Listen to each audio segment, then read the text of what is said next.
Resulta que Alberto López, dueño de una empresa textil, comprueba en internet que su marca había sido falsificada. Para ello, contrató un detective que realizó una compra en esa página web, reunió todas las pruebas y confeccionó un informe que le fue muy útil a la demanda que presentó el abogado del señor López. Caso real número 1. El Loco del Fondo, el podcast sobre historias de detectives de verdad.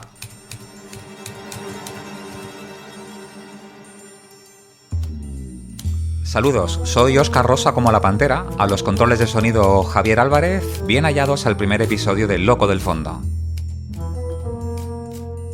Primer programa y toca presentarme. Soy detective privado, una profesión que me apasiona, por eso me encanta difundirla. Amo la docencia, la comunicación, transmitir, compartir.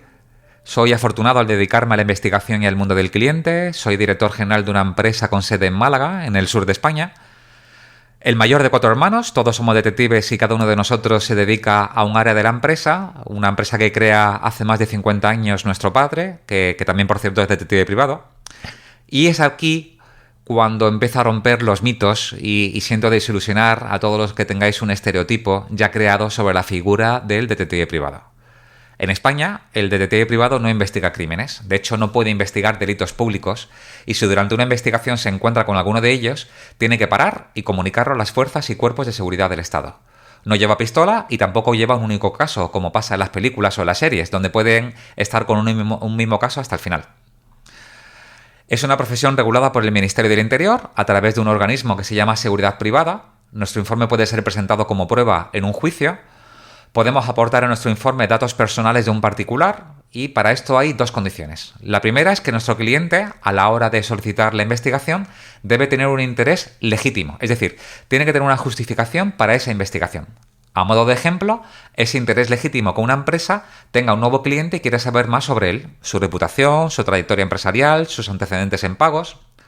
Está justificada con una aseguradora que sospecha de un fraude de alguien que dice estar de baja por una lesión y luego se demuestra que no. Es interés legítimo que quieras alquilar tu vivienda y te preocupes de saber cómo ha sido tu posible inquilino. ¿Era un buen vecino? ¿Tiene antecedentes por ser un buen pagador?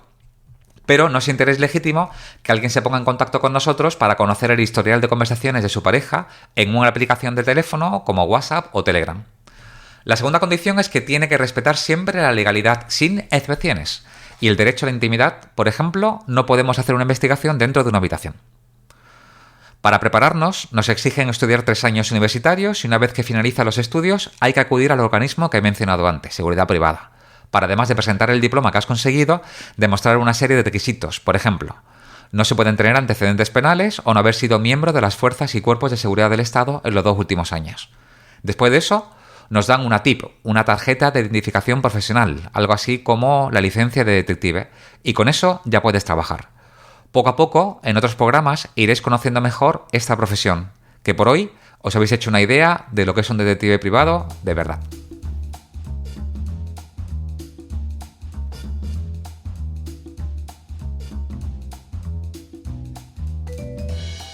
En el programa de hoy, en la sección Orígenes del detectivismo, hablaremos de iconografía, el hombre con la llave, que simbolizaba la investigación privada años antes que la lupa, la gabardina o la pipa de fumar. Además, tiene mucho que ver con la imagen que representa a el loco del fondo. En la sección Detectives por el Mundo hablaremos de cómo son los detectives privados en Estados Unidos y concretamente en Nueva York. En la sección Libros Elementales, hoy será el turno de uno de los primeros libros de ensayo sobre la actividad de los detectives, Detectivismo Práctico, del año 1925. Y eso nos llevará a hablar de su autor, en Personajes de carne y sabueso, Enrique Cazanev Cortés. ¡Arrancamos!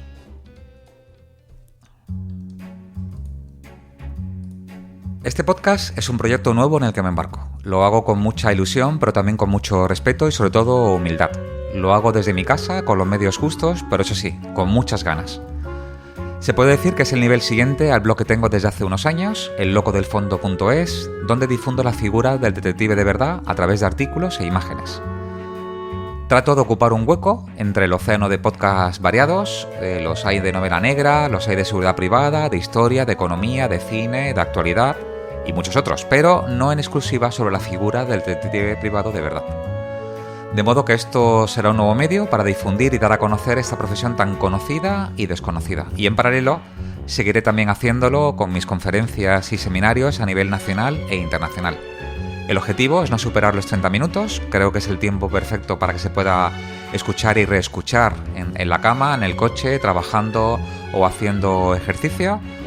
Sé que el programa va a cambiar, programa a programa, y que se va a ir adaptando. De momento estaré yo solo, pero no descarto contar con invitados o con entrevistas más adelante.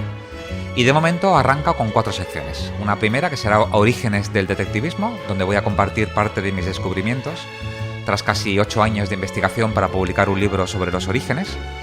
Otra será Detectives por el mundo, donde vamos a conocer cómo son los detectives privados en otros países. Libros elementales, donde vamos a hablar de libros sobre detectives de verdad. Y una última sección que será personajes de carne y sabueso. ¿Qué será eso? Quiero daros a conocer a toda una serie de personajes que han sido imprescindibles en la historia mundial de los investigadores. Así que abróchate el cinturón y disfruta.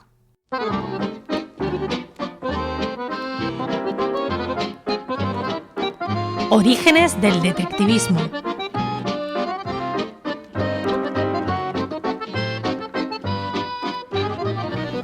La profesión de detective privado es de las únicas en el mundo que está asociada a un imaginario fruto de la ficción, con objetos y prendas de vestir. Por algo la lupa, la pipa de fumar, la gabardina, el sombrero y tantos otros hacen que cualquier persona, animal o figura, con uno de esos objetos o prendas de vestir, se convierta automáticamente en el personaje de detective. Pero no siempre fueron estos objetos los que formaban parte del simbolismo de la profesión de detective. Hace más de 110 años y antes de Sherlock Holmes, los iconos eran muy distintos. Hoy vamos a conocer a uno de ellos, el hombre con la llave. Para empezar nuestra historia, nos retrotraemos a París. Es el año 1913. El famoso detective Eugene Billot debe su fama a los años en los que ha trabajado como excelente inspector de la policía en la Sûreté, que le sirvió entre otras para que le concedieran la medalla de honor. Una vez retirado de la policía, montó su propio despacho de detectives, como harían otros inspectores de la época, como su compatriota Vidocq, conocido como el príncipe de los detectives, Daniel Fraser en España, Charles Arrow en Inglaterra o el caso de William Barnes en Nueva York. Escribió varios libros que son fundamentales en una biblioteca detectivesca y se hizo famoso por muchos casos que consiguió resolver. Entre sus muchos hitos, el tener en su plantilla a mujeres detectives trabajando. Era metódico, inquieto, creativo, visionario e innovador en su forma de trabajar, difundir la profesión y publicitarse. Y con la mente muy abierta en aquellos años de los orígenes del marketing, Billot queda maravillado por los carteles publicitarios que ve. Vintage, que se podría decir ahora, de un gran genio, el ilustrador y cartelista Leonetto Cappiello. No por ende, Cappiello había conseguido su fama por haber hecho carteles para Peugeot, Cinzano, Martini, Longines o para la propia cerveza Cruzcampo de Sevilla. Todos querían un cartel de Cappiello, llenos de color, de personas, de tipografías llamativas. Billot también lo tiene decidido. En su cabeza solo hay un pensamiento. Quiere su propio cartel para su despacho, con su nombre y sus servicios. Para ello, contacta con Cappiello y le explica lo que quiere, lo que busca y lo que necesita. Cappiello acepta el encargo. Nunca antes había hecho un cartel para un despacho de detectives y necesitaba una idea, una referencia, una inspiración. De repente, se le enciende la bombilla de la creatividad. Cappiello mira la portada de la novela de un folletín. El protagonista, Fantomas. Un elegante hombre con una máscara. Su imaginación se dispara y se pone a trabajar. El resultado, asombroso. Sobre un fondo de color amarillo, Leonetto diseña un hombre vestido de etiqueta, de forma elegante y lleno de simbolismo. Una capa larga, unos guantes que simbolizan la sutileza, una máscara para la discreción y una gran llave que simboliza la metáfora de las puertas que un detective abre con su información. El hombre del cartel, Léon Avelaclé, el hombre con la llave, The Man with the Key. Billot queda entusiasmado con el resultado, incorpora su nombre, su dirección de París y sus servicios, búsquedas, pesquisas, vigilancias, informes comerciales. Utiliza esa imagen en sus anuncios publicitarios durante al menos una década. Y en poco tiempo, la imagen del hombre enmascarado y la llave se convierte en un símbolo de la investigación privada y es utilizada por varios detectives privados. Un ejemplo de ellos, Cabinet Victor. Pero también en portada de libros, como el de sus propias memorias, libro Memorias de Billot, detective privado del año 21, anónimo por cierto, o en el de Leo Marlet y su personaje Néstor Bruma del año 87, o en Historia de los detectives privados en Francia del año 2007 de Dominique Khalifa. También en revistas como la del Pato Encadenado y, como no, en la portada del libro Detectivismo Práctico de Enrique Cazanev, realizada por el ilustrador Gregorio Vicente, que se basa en esa imagen, ya que Cazanev es un gran admirador de Villot. ¿Y de dónde viene el nombre del loco del fondo? Bueno, siempre he sido un bebedor de radio y de podcast. He soñado 1000 veces con esto y con tener mi propio programa de radio. Hablaba solo en el coche, hacía desconexiones, presentaba canciones para mí mismo y en mi mesa de trabajo tenía un cartel de On Air y un micrófono que no funcionaba con su pie flexo enganchado a la mesa. Durante una etapa de mi vida profesional, mi mesa estaba en una gran sala de la empresa. Yo estaba sentado al fondo y cada vez que alguien aparecía y me veía con el cartel de On Air encendido y el micrófono, yo lo miraba y pensaba: tiene que estar imaginando que soy un loco. El loco del fondo. Ese es el nombre de mi blog, es el nombre de mi programa y la imagen que lo representa es ese hombre con la llave que en lugar de una llave tiene un micrófono entre las manos.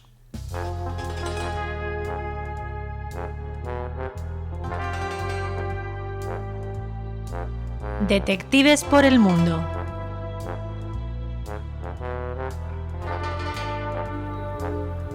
Viajamos a Estados Unidos y os vamos a presentar a los detectives de Nueva York, una de las ciudades más habitadas y populares y también una de las más asociadas a investigadores privados a través del cine y la literatura.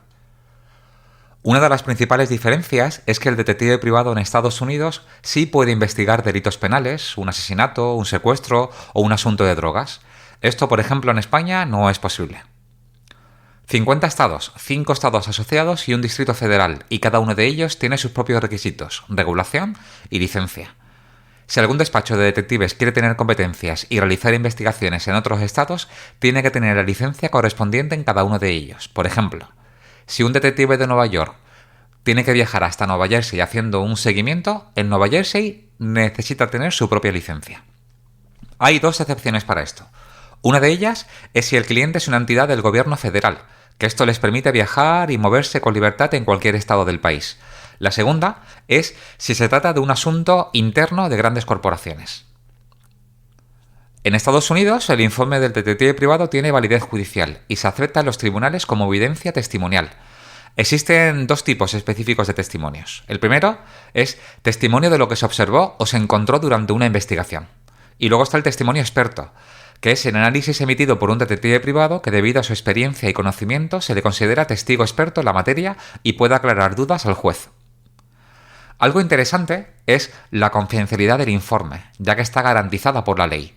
Los detectives privados no pueden entregar información sobre sus casos a nadie que no sea su cliente.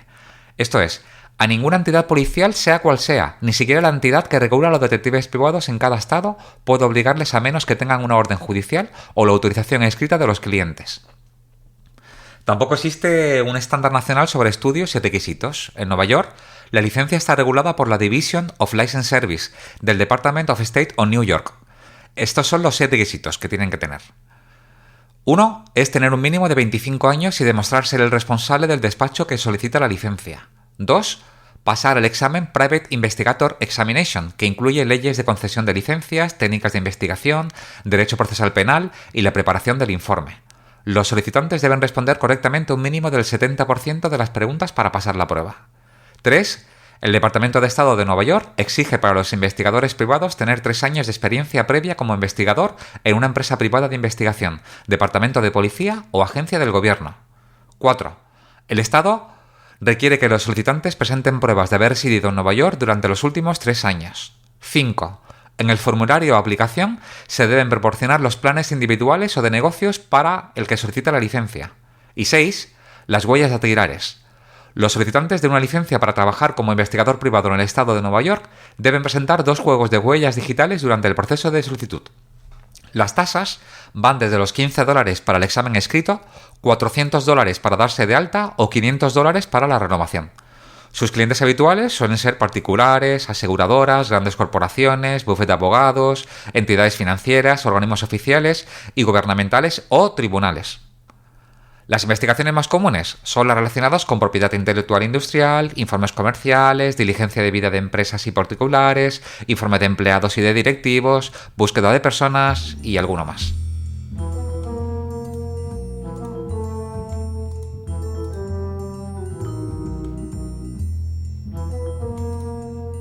Y recuerda que esto es El Loco del Fondo, el podcast sobre historias de detectives de verdad, y que puedes seguirme en Instagram en @locodelfondo, en Twitter @OscarCuidet y en nuestro blog locodelfondo.es.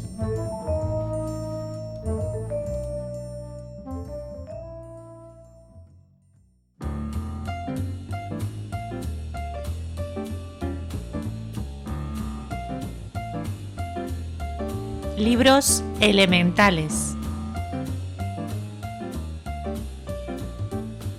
En 1925, el detective Enrique Cazanev, director de la agencia de Barcelona Detectives Office, autopublicó el libro Detectivismo Práctico, que se reconoce como el primer libro de ensayo de la profesión, una especie de manual sobre el detective privado en España. Se puede considerar que Cazanev es uno de los 4 principales jinetes de la divulgación de la profesión.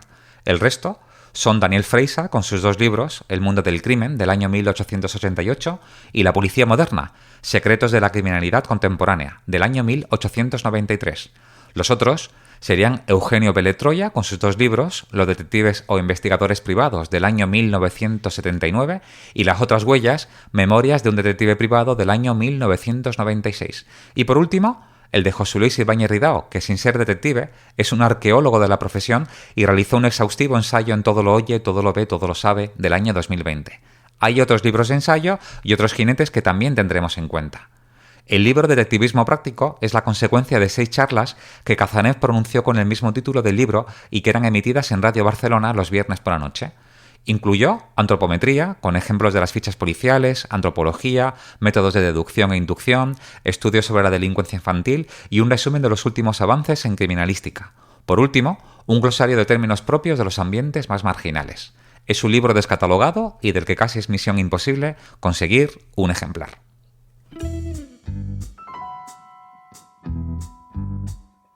Personajes de carne y sabueso.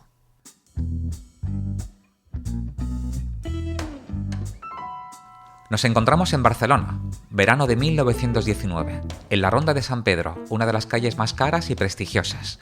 Una nueva agencia de detectives se inaugura en la ciudad, Detectives Office. La Gran Guerra ha terminado y el servicio de informes comerciales ha estado cortado en varios países de Europa, Norteamérica y Sudamérica, pero se restablece a mediados de 1919.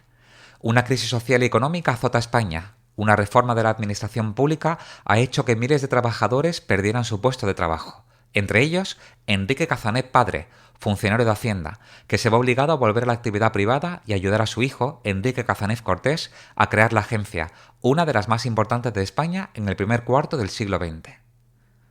Detectives Office fue todo un referente entre los primeros despachos de investigación.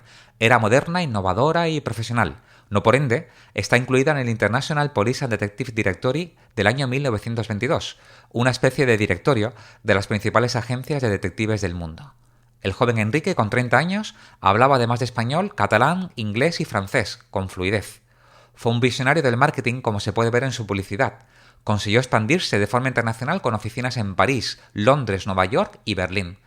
Firmó un acuerdo con las autoridades británicas para representar al mismísimo Scotland Yard en España. Presumía de tener una plantilla de detectives extranjeros, innovadores a su tiempo por sus técnicas y métodos, y le dio una gran importancia a la formación continua, teórica y práctica. Los cultivaba y enriquecía continuamente. Además, los mantenía en forma gracias a tener un gimnasio y hasta un ring de boxeo en su despacho, y los cultivaba con ejercicios mentales de relajación para saber afrontar momentos críticos. Disponía incluso de una sala de vestuario, donde sus agentes podían disfrazarse y maquillarse para realizar vigilancias y seguimientos. Entre sus clientes, compañías de seguros, bancos, consulados y grandes empresas. Cuenta las crónicas que en 1925 alcanzaban la media de 40 asuntos al mes. Pero sobre todo, difundió la profesión de detective privado con conferencias, charlas en la radio y un libro, Detectivismo Práctico, considerado el primer libro de ensayo sobre la profesión en España, y también uno de los primeros en el mundo. El protagonista de esta historia es Enrique Cazanev Cortés. Nos remontamos al año 1868, año en el que Enrique Cazanev nace en Lérida, porque nació en España, aunque varios estudios hayan afirmado que era de origen francés.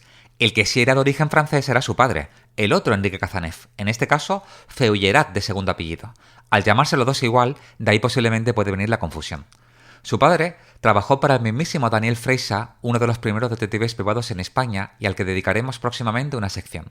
Cazanet padre fue el director de la agencia de Freysa, la Mutua Urbana y Mercantil, en la delegación de La Coruña. Nuestro personaje, desde niño, vivió en una situación holgada gracias a las rentas de su padre, que era funcionario de Hacienda, además de llevar de forma particular la contabilidad de algunas familias y empresas. Cazanet Cortés estudió Derecho y Contabilidad. Era el mayor de otros 3 hermanos, José, Celestino y, por último, la pequeña Pilar. En 1906, Enrique Cazanet padre crea su propia empresa, Cazanet e Hijos, una agencia de informes comerciales y cobro de créditos, aunque también hacían investigaciones de detectives si lo vemos con las gafas de hoy. El joven Enrique Cazanet va cogiendo experiencia, se mueve entre clientes, entre informes e investigaciones. En 1911, la sociedad cambia a Sociedad General de Informes Cazanet e Hijos. Nuestro protagonista, con 22 años, ya es socio, inspector y con responsabilidades. En 1914, el padre crea Cazanet Detectives. El director, nuestro Enrique Cazanet Cortés, que empezó a sembrar una surtida cartera de clientes a nivel internacional, motivo por el que la Gran Guerra afectó a la rentabilidad de la compañía. Su padre tiene que volver a la actividad pública como funcionario de Hacienda y Enrique Cazanet se queda al frente de la agencia con la actividad de informes comerciales y cobro de créditos. En 1919 se inaugura Detectives Office. Lo hace hasta el año 1928, en la que cesa su actividad. Se había convertido en una de las agencias más importantes. En 1939, tras la Guerra Civil, es detenido por sus convicciones republicanas. Ingresó en la cárcel Modelo de Barcelona, donde estuvo casi 2 años. Fue liberado por motivos de salud, pero murió al poco tiempo por una enfermedad respiratoria. Entre sus varios hitos, además de haber sembrado un camino para los detectives que llegaron detrás, está el haber escrito en el año 1925 el libro Detectivismo Práctico, donde se pueden encontrar, entre otros, la resolución de varios de sus casos. Si te has quedado con ganas de más, te recomiendo que adquieras el libro de José Luis Ibáñez Ridao, Todo lo oye, todo lo ve, todo lo sabe, del año 2020, donde dedica un capítulo en exclusiva y en especial para Enrique Cazanet Cortés, nuestro protagonista de hoy en Personajes de Carne y Sabueso.